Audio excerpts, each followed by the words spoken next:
right. Thank you very much, very much for being willing to talk to me about Orhan Inandi and what has happened here in Kyrgyzstan with his kidnapping and him now being, as we know, in Turkey. So could you tell me a little bit about yourself? So my name is Altynbek. I'm from Kyrgyzstan. I studied one of the Kyrgyz-Turkish high school. So Kyrgyz-Turkish high school, since it was first opened until now, it's kind of best schools in the country. If you, I think the other lady is from Turkey, right? Mm-hmm. It's a kind of, in Turkey, it's a kind of Robert College, you know, Robert College. So it's for a long time, it used to be only private school. And of course, the education was really good. But when I studied since 2002 to 2007, we used to have a lot of sponsors. I mean, a lot of people from Turkey, I mean, business people, they used to, I think they used to sponsor for our schools. That's why it was really cheap. Okay. But after that, after all these things started in 2013, our school's sponsors disappeared. I mean, they couldn't continue to be sponsored to our schools. And that's why right now tuition for that schools are a little bit high than it used to be before. So the school that Orhan Inandi had started, the Sapat Institutions, I understand that there's a number of those schools and they're considered the top schools in Kyrgyzstan. You know, like the most elite, the most prestigious. They produce the best students in regards to like science and math.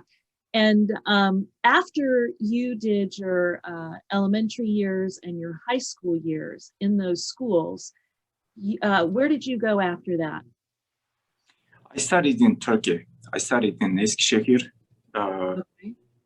Yeah, it's a small, it's like a Boston in Turkey, small student country. So after the high school, I went to. Did you have to pass like some prestigious exams or, you know, like really hard exams? Yeah, there was an exam which was like Turkish Education Ministry. They prepared this exam, and in one day, all over the Kyrgyzstan, they take this exam, and whoever passes that exam can go to Turkey. So I find that interesting that, you know, the Sapat Institutions, where Orhan Inandi, you know, helped to develop those and create those schools in Kyrgyzstan, the top schools in Kyrgyzstan, that when you all as students would graduate from those schools, Turkey wanted you to come to the universities there. And so many of the students, as I understand it, went then from Sapat Institutions to Turkey to study in their higher ed in the universities and things. So, and then they want to shut down those schools. So it's just kind of interesting how that works. So let me ask you, you know, I know you know about Orhan Inandi. I know you know about the disappearance and about him showing up then in Turkey with the latest news. What are your thoughts about what has happened in Kyrgyzstan with Orhan Inandi? So, I mean, almost everybody think that Orhan Inandi was kidnapped maybe like, I don't know, 45 days ago, 50 days ago. So the first day, beginning from the first day, everybody thought it was Turkish government. I mean, Turkish Secret Service kidnapped him. But our government, before that day, Kyrgyzstan I think at the end of April, maybe, Kyrgyzstan has some kind of military conflict with our border, Tajikistan. And that's why Kyrgyzstan has a lot of problem with like defending to itself. And what everybody think that just after Orhan Inandi disappeared, so everybody thought that it's like 100% he's in the Turkish embassy, but everybody told that. Why did they think that? Why did they think that he was in the Turkish embassy? Because people know that all around the country, all around the world, especially in small countries, these teachers are disappearing, and one day they pop up in Turkey, right? It's experience, and then that's why, of course, not all the people know in Kyrgyzstan about that, because, as I told, Kyrgyz people are not interested about the Turkish or that Western political system. They don't know much about that part of the world. But people who, for example, who work in that schools or who studied in Turkey, for example, they know that Turkish Secret Service kidnapped him. So, but everybody, people asked the government to search the Turkish embassy, and because everybody told that he is in there. And even, for example, the next day, there was a small Turkish jet waiting in airport. So they tried to, so we think they tried to take Orhan Inandi in that jet, but they couldn't. Yeah, they couldn't, because I don't know, something happened and they couldn't kidnap him the same day. Normally, I think according to the plan, they needed to kidnap the exact same day. And then, for example, next day, everybody went to Turkish embassy. They started to protest. And then, for example, a car tried to go out of the Turkish embassy, and people didn't allow that car to go away. And they demanded to open the trunk, but they rejected this, and they went back to Turkish embassy. For example, that kind of things happened, and so after that, almost like months passed, and then Orhan Inandi was in Turkey. Right. He shows up in Turkey, and you know, it was very obvious when he was being presented that he was in Turkey, that he had been tortured. So as you see that Orhan Inandi's video, like his right hand is much more bigger than his normal hand, and so I mean, if you compare that Orhan Inandi's earlier picture with that picture, is totally different person. I mean, on that other picture, he is very tortured man. So, and go ahead. Yeah. Go ahead. So when you know what happened when Orhan Inandi was kidnapped, before that day, like after 1 week, normally our president, our newly elected president, needed to go to Turkey. It was planned. Everybody knew that he is going to Turkey in 1 week, and then before that, Orhan Inandi is disappearing. And as I told, we used to have a conflict with our neighbor, and I think, government afraid of another invention from Tajikistan, and they needed some kind of military help from Kind of a different country. yeah. So And it used to be that like Russia would typically Russia used to help us. Before Russia, I mean, officially, even now, Russia is the biggest strategic partner. But normally, at that time, Russia took the Tajikistan side.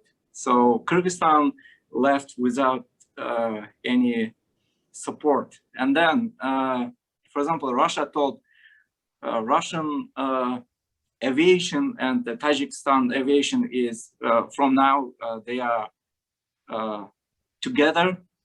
So it means like if you go back, I mean, if you even defense yourself, I mean, Russian aviation will attack Kyrgyzstan. So that kind of situation was in Kyrgyzstan, and that's why I think Turkish government, specifically that time, they planned this, because before they also asked from our previous governments a lot of time. That's what I understood. There were several attempts to kidnap him before, and they wouldn't let it happen. But this time, it happened.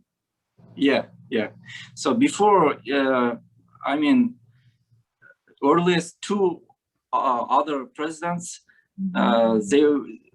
they were also like told to give away all that teachers, but they refused because Turkey couldn't give like normal evidence.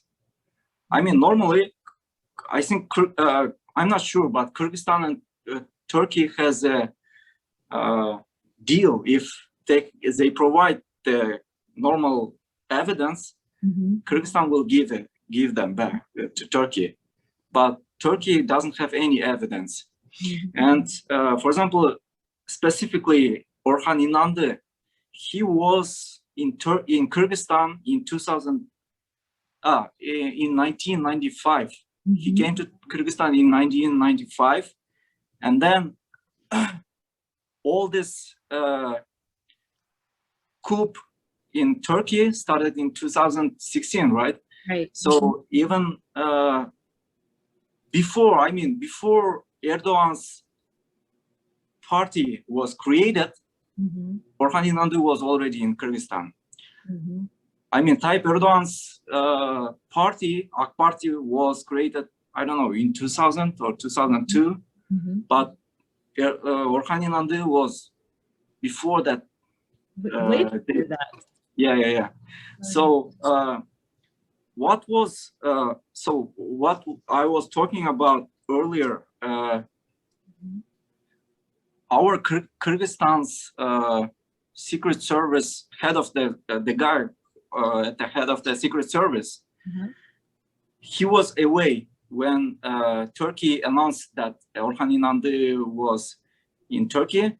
Our secret service director was away from Kyrgyzstan, and when he came back, all journalists asked about this situation, and then everybody was expecting like he will tell at least like we will not give our citizen away, like we will protect, we will ask them back, something like that. But he started to say all kind of nonsense. I mean, he told, for example, he's not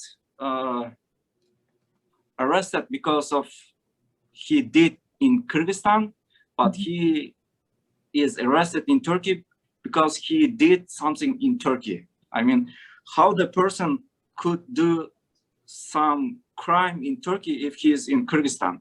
Right. Even if he, let's say, even if he did something, I mean, he did a kind of crime in Kyrgyzstan, he should be,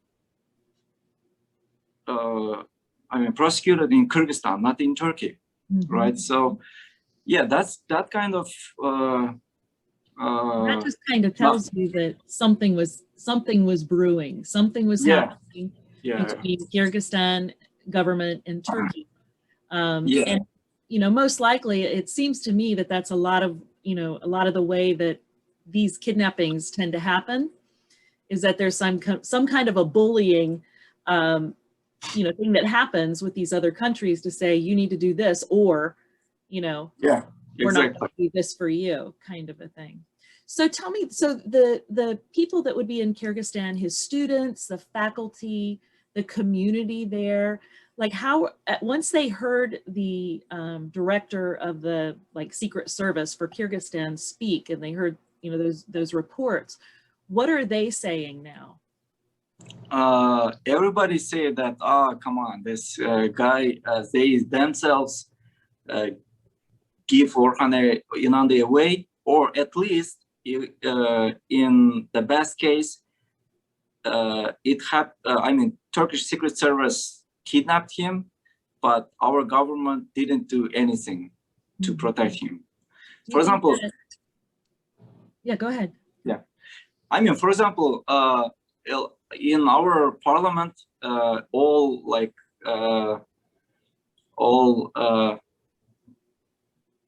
deputies, they ask a lot of questions about that. For example, some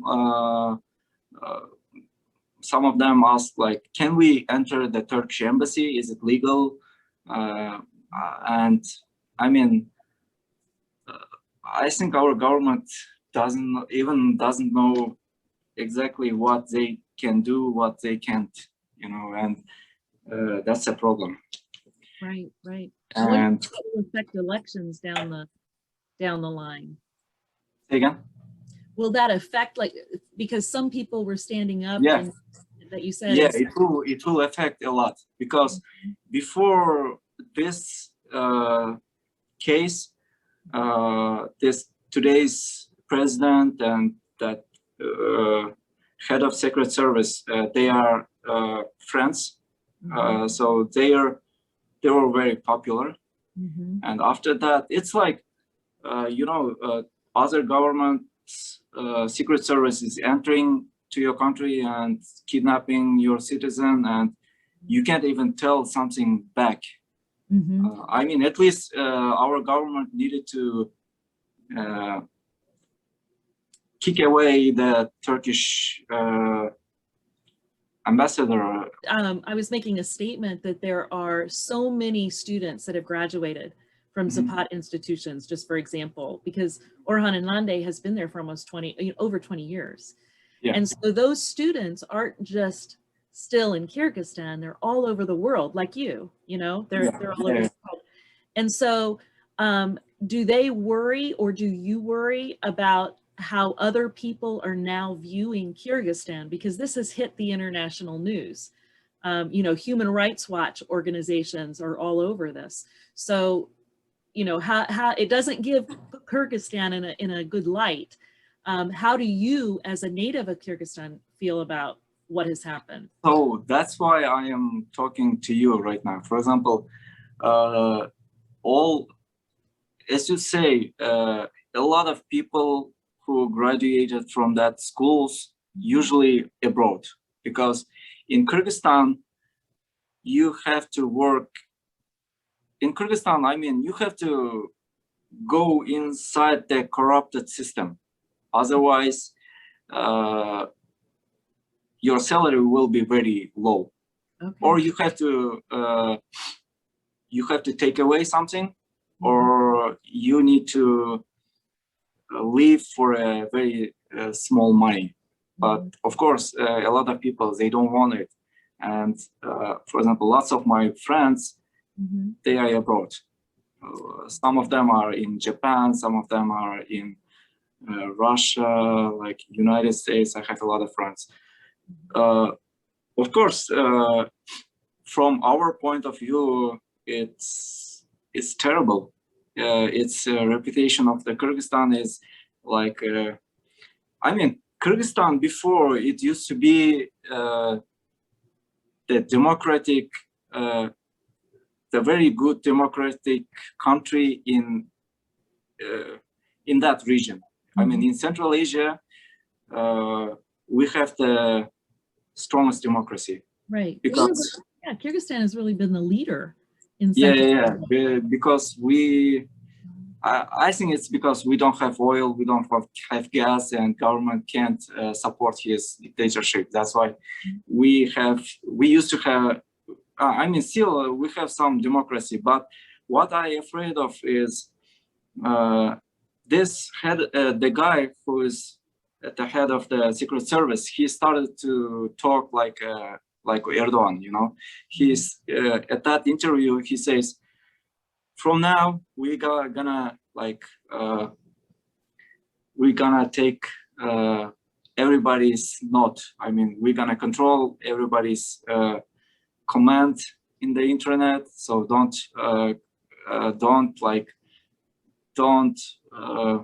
criticize government. And it's can you imagine? It's I mean, we went back all like 20 years. And it's very dangerous because, for example, before I even looked the internet, Facebook, like Twitter, there appear a lot of trolls. I mean, before in Kyrgyzstan, troll, you know, that fake people, it was not necessary. I mean, in Turkey, in other country, in Russia, maybe it's necessary, but in Kyrgyzstan, they were not necessary. But now I check the internet and there are a lot of trolls. And I think they are financed from Turkey. I mean, our government doesn't have that kind of money. Yeah, I'm sure that's what's happening with that. Absolutely. I have some trolls myself. But, so you know, the way that I look at this, you know, from American point of view, is that there has been a citizen of another country kidnapped by a rogue government. Yeah. Right. And so I think the issue for human rights organizations and things like the UN and the EU, because they're, you know, people are going to continue to push this, because if this is let go, then it sets a precedence that any rogue government can go in anywhere and take, you know, who they want. And this is very different. I've heard a lot of things said about, you know, well, the US has done that before, you know, after 9/11, things like that. And, you know, here we're talking about a teacher who started a school system or a prestigious private schools in Kyrgyzstan where education, you know, higher education like that was really needed. And so not only did Orhan Inandi give back to education in Kyrgyzstan, but he was actually helping to give back to the community. And in turn, you know, that helps to get, you know, bring in better jobs because you've got more education, you know, all of that kind of thing. So, you know, it's a really sad thing that that Kyrgyzstan has had to do whatever they've done to let this happen.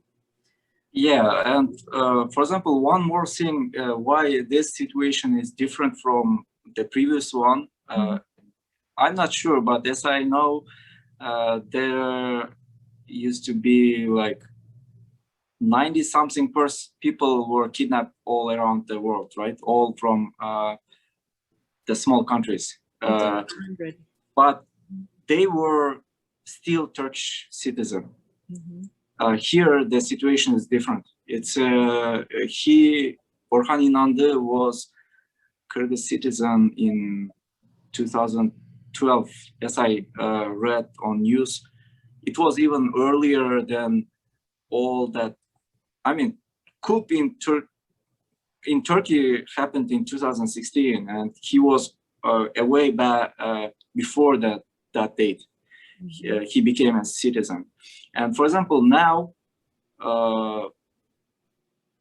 what I afraid of is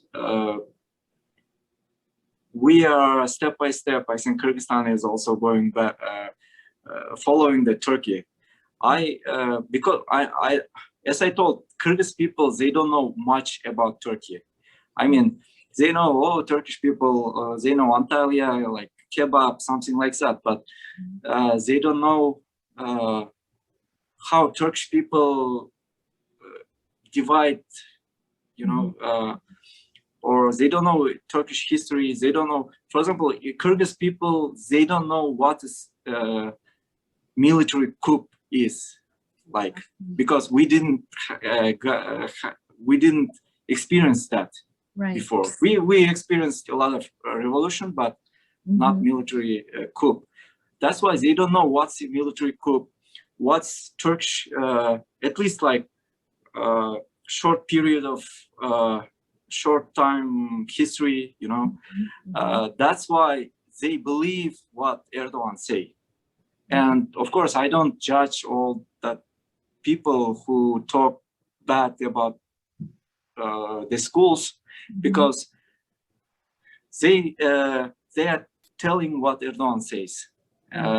They believe that, oh, Erdogan is very like popular leader, and that's why they believe him.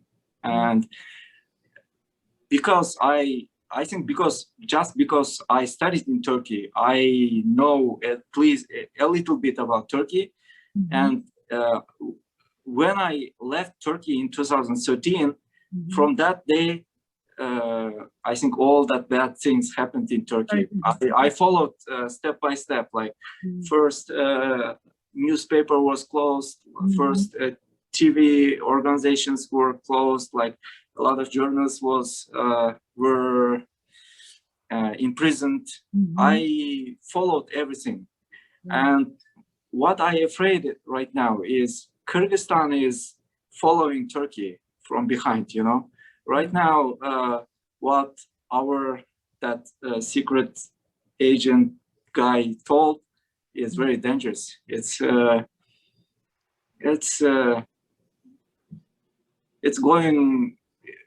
afraid me that Kyrgyzstan is going back to dictatorship. And he, for example, one thing he told is like, don't compare like Orhan Inandi with the citizens who were born in Kyrgyzstan. He says like that. It's he says like he's different. He was imprisoned right now in Turkey because of crime he did in Turkey, something like that. So he's vilifying. Yeah, of course he knows that. Of course he knows that Orhan Inandi is innocent. He was like in Kyrgyzstan all the time. What kind of crime he could do in Turkey if he is in Kyrgyzstan? And what I was telling. So there's worry. You can see the worry there. I can see it, you know, in hearing you talk too. Yeah. You know, if Kyrgyzstan is moving more towards a dictatorship, and that's, you know, they start to vilify the media and, you know, do things like that. So it and shut things down, put anybody that's in opposition, you know, in prison, or journalists, you know, is where it typically starts. But yeah, yeah, go ahead. Yeah, what I don't accept, like, it's like some people in Kyrgyzstan and the government think like, oh, he's just a one person, don't worry about him. But I think it's not the right thing, you know. I mean, government can't sacrifice somebody even for the well-being of the whole nation, you know. I think that way. I mean, government can't sacrifice even one person just to get military equipment from another country. Or just one person, or do you think that they'll go after other people that are there in Kyrgyzstan teaching? So yeah, that's a danger. and I think Turkish people, I think it's better than to go to European countries, because I read a newspaper just a few days ago. Today's government arrested the guy who gave the citizenship to Turkish people. I mean, it means all that Turkish teachers' citizenship is not long. It's not valid. Valid. Yeah. So that's a problem. Yeah, I wasn't aware of that. That is a problem. Yeah. It's a big problem. So, you know, you could think of it in this way too, that if they expel or, you know, threaten to arrest or hand over to Turkey, you know, the teachers that are there that have Turkish citizenship, the education in Kyrgyzstan is going to be lowered. Yeah. You're not going to have you don't have the people that are administering and leading, you know, to develop those school systems. So in the long run, isn't going to hurt Kyrgyzstan? Of course it will. For example, some people in Kyrgyzstan say that in that schools, all people are the children of rich people, or the children of politicians. Of course, there were a lot of politicians' children used to study there. But for example, in every class in that schools, for example, let me explain my classmates. One of them is a former minister's kid, former minister's son. One of them is just a small farmer's son. One of them is like normal teacher's son, or the police, or the just, you know, that there was all kind of people in one school.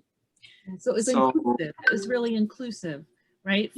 From like children that wouldn't have any money, that maybe came from villages, all the way up to the minister, you know, who would put his own kids in these schools because they're considered the best schools. And that was really connecting all level in together, you know, and now it's in danger. Well, listen, I'll tell you about our time is just getting ready to end here on Zoom fairly soon. Okay. But once it ends, if you could dial back into here, I'd just like to talk to you a little bit more. If you have like just another 5 minutes. Yeah, of course. That'd be okay. Okay, so we'll just keep talking until it cuts out. But so if you were to say that the United States could do something about this, what would you tell them to do? You know what I was expecting from today's government? For example, let's say United States is going away from Afghanistan, right? They are looking somewhere to put their military equipments. But our government is so afraid of Russia that they can't even they need some military equipment, they can't ask the United States to like open a military base over there to protect Kyrgyzstan. But I mean, before we used to have a United States military base, but because of Russian pressure, we had to close it. And right now in Central Asia, I mean, in a few years ahead, we're gonna have a lot of problems because of that Afghanistan, because of all like water problem because Kyrgyzstan and Tajikistan, we are the most water, 95%, I think, water in Central Asia is in Kyrgyzstan and Tajikistan. And in Turkmenistan, Uzbekistan, Kazakhstan, they are taking water from us. And that's why that border conflict is coming from. Gotcha. Yeah. You know what, the information that you're talking about is just so interesting, because it seems to me that like the Kyrgyzstan people that have gone to these schools that are all over the world, you know, in different places, that you guys really have a vested interest in your country, in Kyrgyzstan, and the relationships that it develops outside, you know, with other countries, as well as helping to protect, you know, the education of the kids that are still in Kyrgyzstan, to help them get the best education you know, that they can. But we were talking just a little bit about we were talking about like military equipment, you know, and where Kyrgyzstan kind of sits. Do you remember what we were talking? Yeah.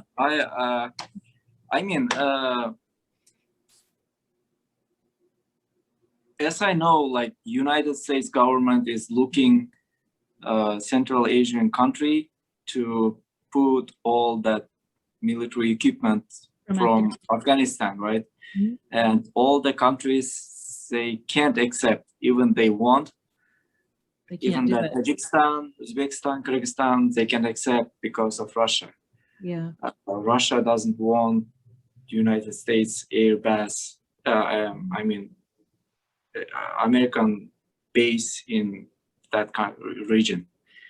Right. So as I told before, we used to have American, I think NATO air base or just American, but because of Russian pressure, we needed to close it. And so you were asking what United States can do.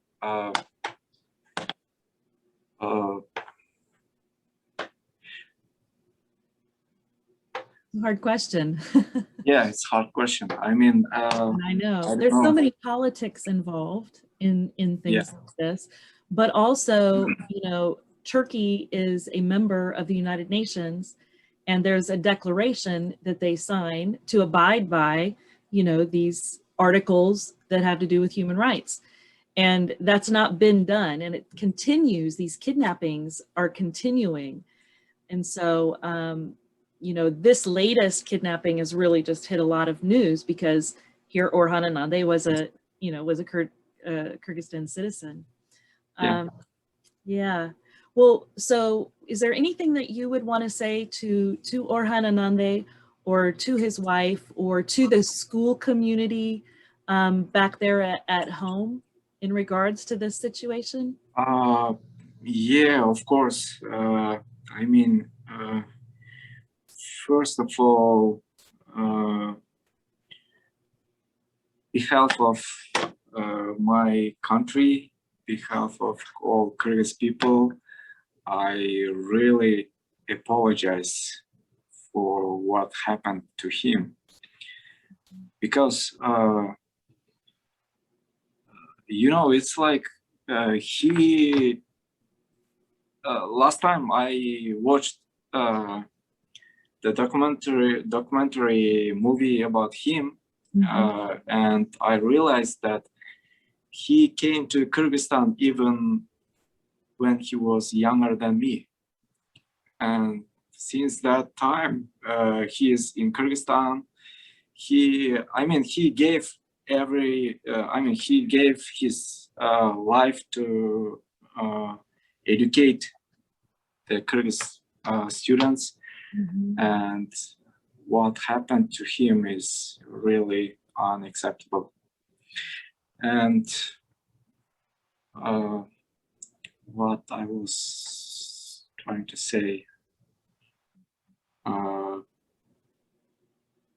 I mean, our government still can do something, like, as you say, they can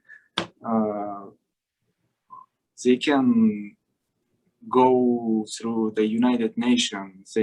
Because if what the person, I mean, Turkish says Orhan Inandi is a Turkish citizen. Kyrgyzstan says he is a Kyrgyzstan citizen. But what I know is what person says it's a final citizenship, right? If Orhan Inandi is saying that he's a Kyrgyz citizen, so he's a Kyrgyz citizen, and our government, I think they still can do something. Well, let's hope that they do. I did just see a report, a news report that had come out, which was not true, because Orhan Inandi's wife was saying he did not say, you know, that he was a terrorist. He did not say that he's not a Kyrgyzstan citizen. You know, she knows those things. But the media that's starting to come out that Turkey is pushing, you know, indicates that he's given up kind of his rights to Kyrgyzstan. And so I would hope that the Kyrgyzstan government would know that that's not, you know, that's not the case. But I think, you know, the more people that talk like you do, you know, that have had experiences in these schools and see the wrong that has happened and what can happen if it continues, you know, we let this kind of go, just even to the rest of the world. You know, teachers go all over the world to practice their craft or to educate in all different kinds of areas. And for people to be afraid, you know, because of a rogue government like Turkey kidnapping teachers, specifically, you know, of Turkish citizens, is, you know, is not a good thing. So I think, you know, what you're doing right now is absolutely great, because it helps to get the word out. And the more that can be done, then the more pressure can be put on, you know, what Kyrgyzstan could still do. So thank you for telling me. You know, thank you for having me. Absolutely.